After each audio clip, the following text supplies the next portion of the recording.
You are most welcome, Your Excellency, to this very important occasion in our history where we are unveiling this monument.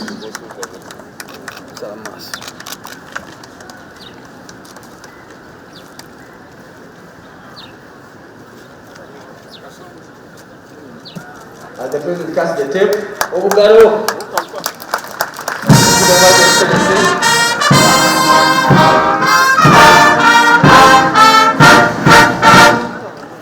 General Shande, the floor is yours.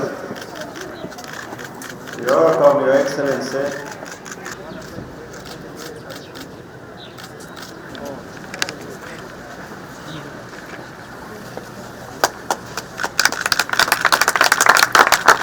Your Excellency, this is this young man by that time.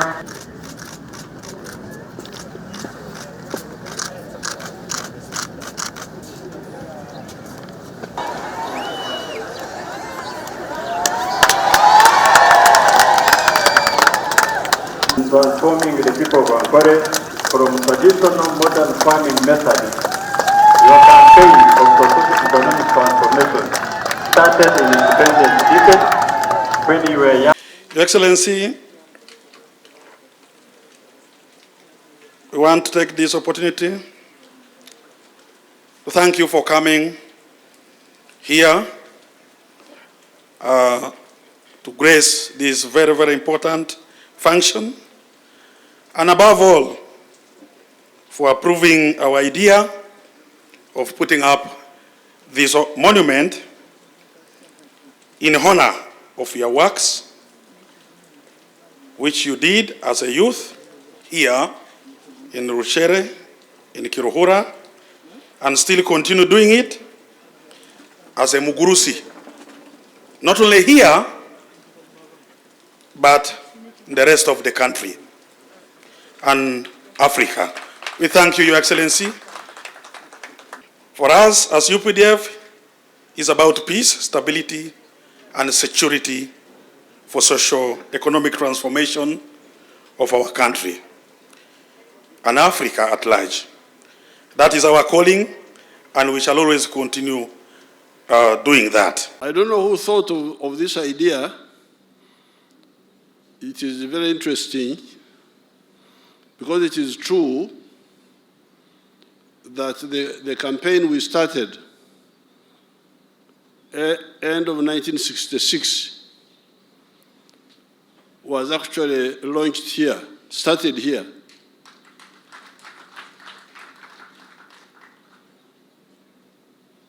This part of the world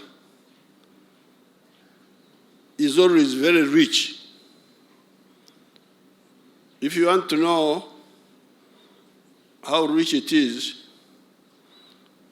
you can read the book of Henry Morton Stanley. When he was in Congo, in the Bunya area, he said he saw a lot of bananas which he had never seen in the world. Then when he came through here, in the area of Shema and Kashari, that's near the Rizi, he wrote that he had seen the best cows he had ever seen in the world. You can read that book. It's called Through the Darkest Africa. So this area has been very rich and with the old tradition of wealth creation. In those meetings, because now we had we could see that the main problem these people had, number one, not having income, because they had no source of income. Number two, nomadism. Number three, the mortality of cows dying so much. And then, of course, number four, a poor quality of life bad housing, diseases, no medical care, no education for the children. Water, however much you boil it, if you leave it alone, it will become cold again. It will revert to coldness. So I'm telling them that although they changed, they are now in danger of reverting to coldness now. And I will tell them what is causing that. What is causing that, I can summarize it here, are two things. First of all, they are still stuck with free range, etc. Even when they have the farms, they allow the cows to roam in the farm. And that means they don't use the land fully. We are telling them, go from free range to zero grazing. Let the cows not roam in the farm, grow pasture for them, cut it, and feed the cows in the shed. The other mistake is when the head of the family dies. Wealth fragmentation through inheritance. When the head of the family dies, the children descend on the wealth like Enchebebe. Abana ni Enchebebe. But for into Babinyunyo, they are like white ants, the children. If we can really create these clusters, like in Masaka, we have got the cluster of coffee. The Kalangara, we have got a zone, not a cluster, a zone. Kalangara, we have got a zone of Ebenazi, like that. And really we consolidate and stop this backsliding, these residual, irrational practices. Uganda will be, the rural area will be totally transformed.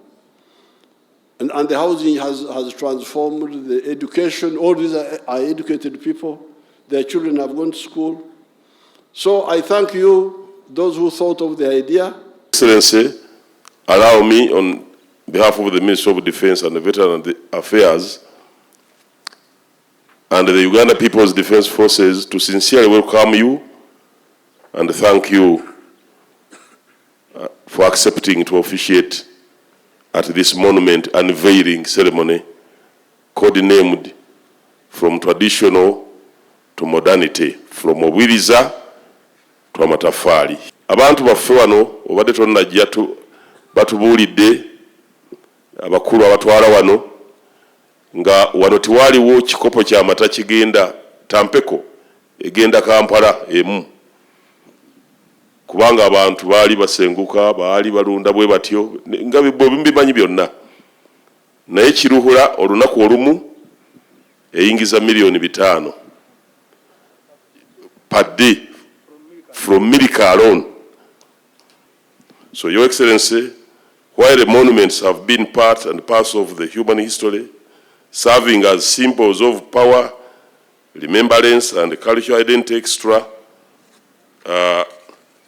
here, this specific one is a national symbol of how Your Excellency's intervention altered the allocation of labor and resources to foster socio-economic transformation and well-being of our people.